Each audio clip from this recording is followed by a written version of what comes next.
So live line harvesting is basically the removal of any trees within striking distance of our network, and the power remains still operational. We carry out a risk assessment on site.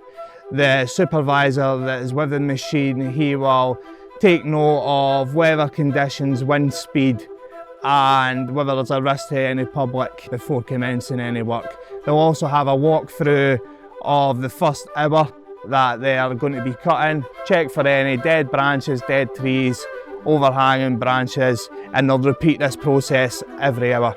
Because we are third party driven, they'll have an ecologist survey done pre us coming in, but before the guys actually start, that's one of the things they're looking for. They're trained to notice any bird's nests, any sets or squirrel drays or anything like that.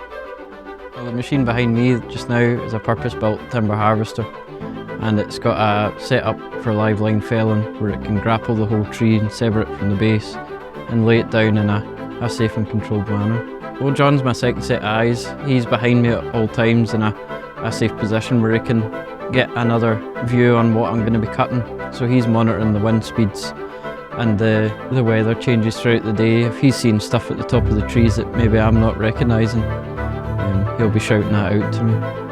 When you approach the tree and you place the head onto it, you've got 3 deliming knives that grab the tree, so they hold it, and your outer rollers close as well.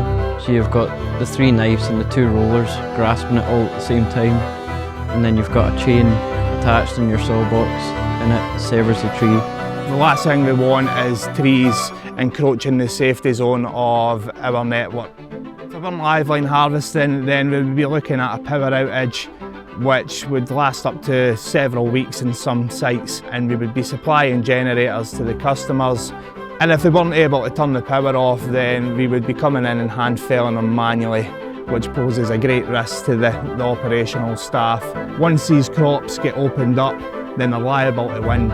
So with this machine, it can get to a point at the end of the day where it's still got a wind for an edge. Within harvesting, we currently have 2 machines, and due to the benefits and the success of these machines, we are looking to bring in another couple of machines which will bring in additional staff also. And we've been running these machines for a number of years now, so the benefits are starting to really show.